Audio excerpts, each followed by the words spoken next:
I saw a beautiful girl sleeping on the street. This is unacceptable.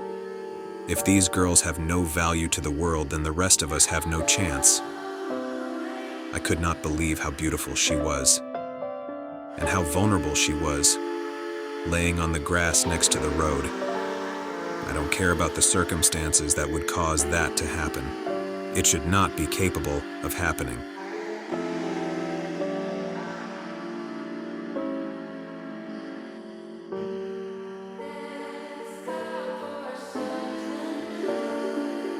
It is time to depart from a system that is so feeble in its attempts to survive that it must demand value out of each individual before it can provide anything of value itself. This is a way of systemically taking advantage of humanity throughout time that must come to an end. Through little systemic tricks that turn us into paupers, we end up in terrible situations and we end up wasting a huge amount of our time. Rather, we require a system that provides value first, and then assists us in being stable so that we can produce more value from there. We need to end a system that thinks it can measure us according to our perceived value when it has failed to produce value. It is judging us within the paradigm of its own failing. We need to end a system that can demand individuals do the valuation shuffle before having access to what it is we produce as a whole. This includes all forms of putting the false value of fiat currency before the actual value of the individual. The things that it is seizing and baiting us with are in fact in abundance and easier to produce than they make it seem. Shelter, food, and energy are easier to produce than they make it seem. They are baiting us with and holding over our heads those basic requirements for life and wasting our time in pursuit of them.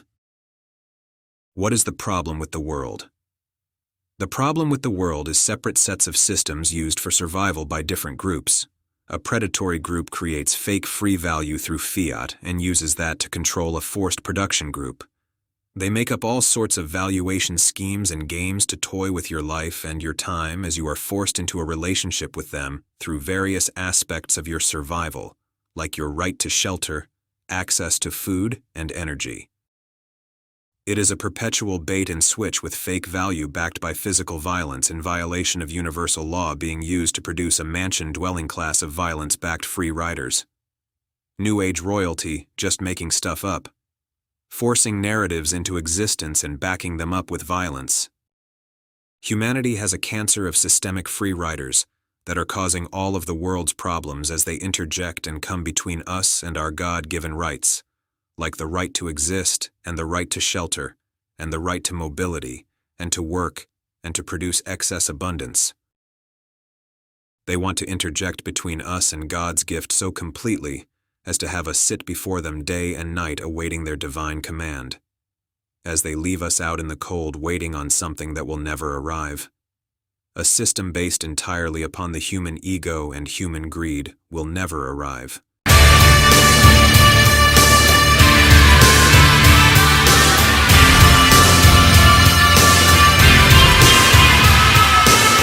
Inflation. The internet is pushing younger women to date. Affluent guys live opulent lives, spend excessive amounts of money on ostentatious meals and lodging, and strive to acquire designer goods. Under the cover of hypergamy, these ideas are promoted in a ton of blogs and articles on social media. So recently I've been seeing a lot of videos where women are saying men don't protect us anymore, men don't approach us anymore, they straight up don't want us anymore. And there had to be a series of events that led up to this point. Why do you think men don't do that anymore? Because they used to do that before, but why do you think they don't do that anymore? They stopped doing that. Why do you think you're a man? Because y'all are continuously saying, you don't need us, you don't respect us. And I'm not saying every girl is saying this. Clearly the women that grew up with good men in their lives, they love men and they understand the value that men bring. But a lot of women we see on social media, they straight up say, we don't need no men. Do we need men? No. Do we need men? Honestly, no. Do we need men? No. What betrayal trauma does to your brain. You do the math, I'm left with owing money at the end of the month. That's not even with groceries.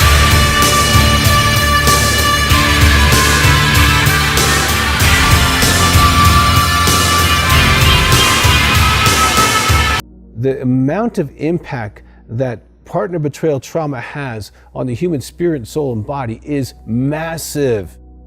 When someone's been betrayed, it's like they've been hit by a truck, but there's no blood anywhere. They're crushed inside, their spirit's crushed, their past is crushed. Who they thought they were to this person, who they thought that person was, the holidays, the vacations, the birthdays, all tainted by now a new narrative, a new story. I just want you guys to know, there's no way that I'm gonna date a man that makes under $200K a year.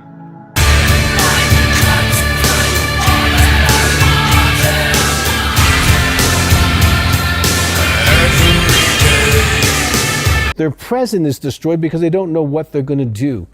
Who is this person? Who am I? Do I have the courage to go forward with them? Do I have the courage to leave them? These are all questions that now existentially they have to ask that they never thought of before. The whole rug has been taken out from under them, and they've planted their face on the floor, and they're out. They don't know what's real anymore. And if that's not bad enough, their future is destroyed.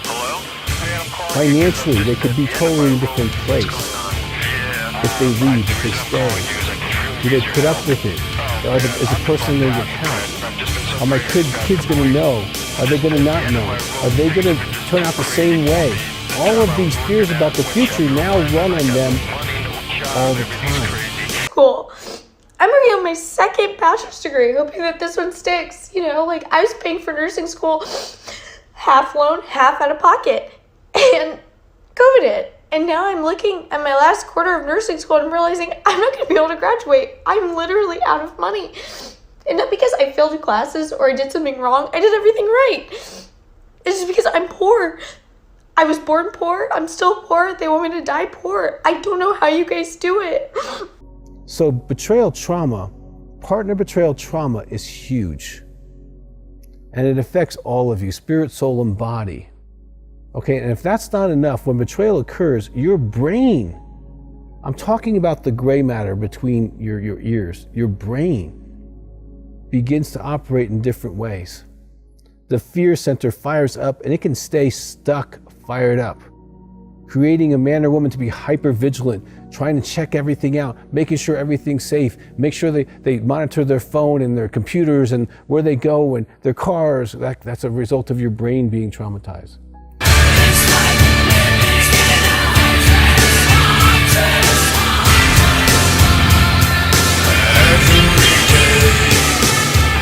It's evident that finding someone who doesn't prioritize money may be a challenging pursuit. Have you ever noticed that people with financial means tend to switch partners as easily as changing clothes?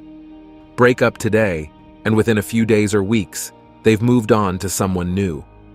Contrary to what parents may say about waiting for the right time, it often boils down to the right material, and that material, unsurprisingly, is money.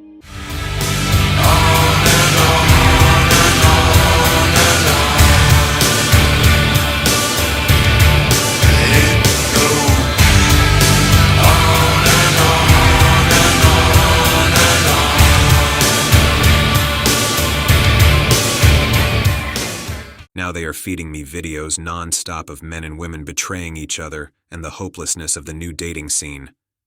It's the state saying, yes, turn against each other over your sexes, over your races, over your religions, over the fiat, anything. Focus on blaming and turning on anything but the state and the system of new age royal free riders. You can turn on each other. We'll help you turn on each other. Don't you ever turn on the system that does it all to you, though.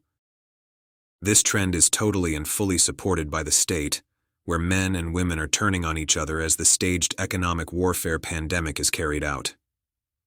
Of course, it is popular and so normal to turn on one another first, before ever focusing on the elephant in the room hiding behind the tiny curtain and the cause of it all, the system.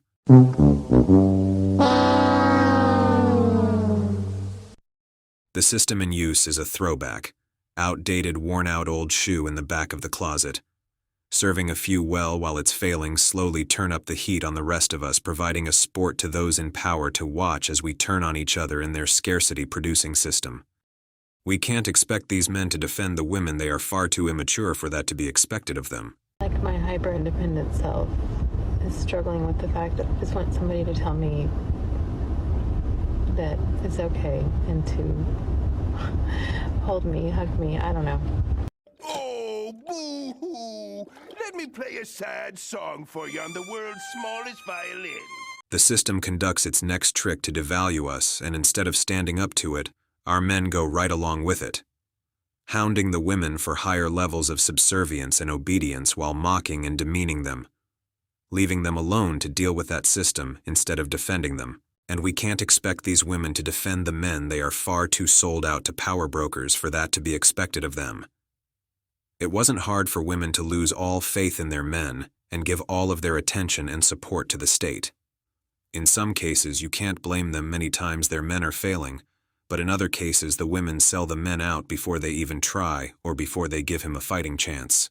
These are all conditions of the system failing us. The system says we are the problem, that it needs new people, when in fact,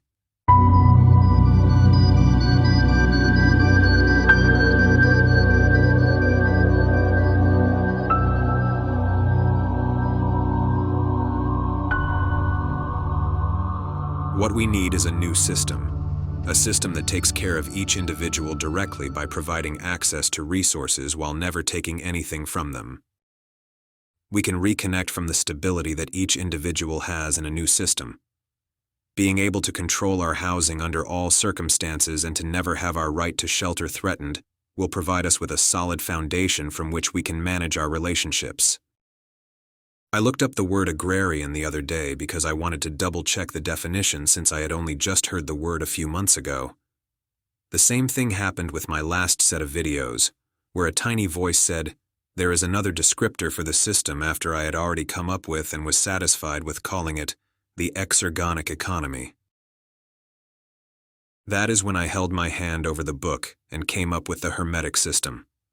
Because it is hermetically sealed, and for other Easter egg reasons, including leading to the body of work of the hermetic teachings, which I found to be most in line with my philosophies.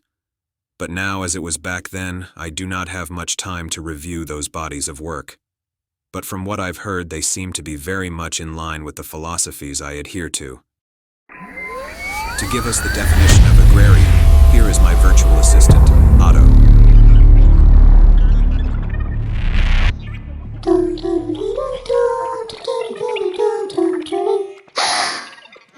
Hello, can I help you? Hello, Otto. What is the definition of agrarian? The definition of agrarian: relating to the cultivation of land, agricultural. Relating to or concerning the land and its ownership, cultivation, and tenure. Pertaining to fields or lands or their tenure, especially relating to an equal or equitable division of lands. Agrarianism is a social and political philosophy that has promoted subsistence agriculture, family farming, widespread property ownership, and political decentralization. Adherents of agrarianism tend to value traditional bonds of local community over urban modernity.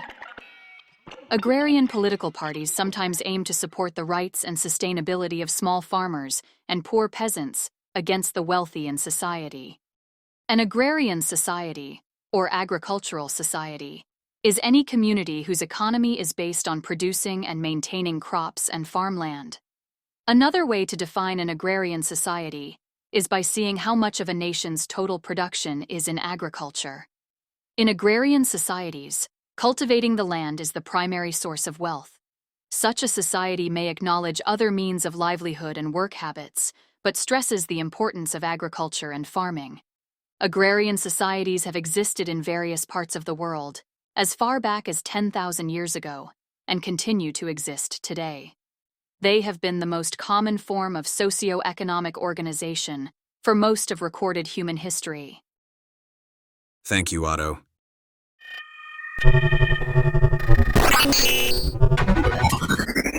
Geez, Otto, you gotta get your servos checked. So agrarian societies have been the most common form of socio-economic organization for most of recorded human history. Versus what? What is the other form of socio-economic organization if not agrarian? And that must be what is in use now when they start printing that fiat into the air backed by nothing but physical violence, creating a special class, a violence-backed breakaway civilization. This then is at the core to our problems in this world at this time.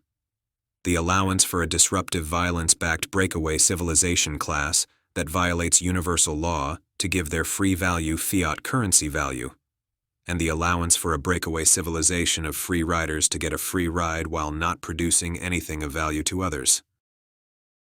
The cause of poverty is not the poor, the cause of poverty is the rich.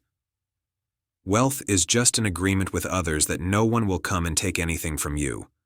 The cause of poverty is their system. Their system causes poverty by taking things from others. Their system has violated the social contract even just by manipulating the value of things through inflation alone, and by deferring our productive capabilities and not allowing us to work, and by allowing those who don't work to have way beyond their means. These systemic tricks are all occurring in the arena of false value production through fiat. Fiat currency is false value, backed by nothing and distributed unfairly after it is printed.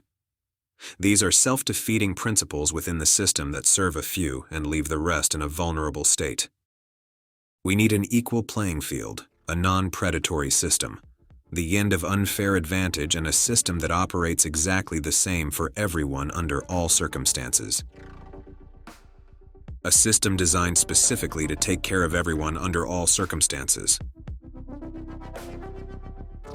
A system backed by the real and tangible value of the assets intrinsic to our being simply through our existence and the real and tangible value of the assets in the excess resources we produce.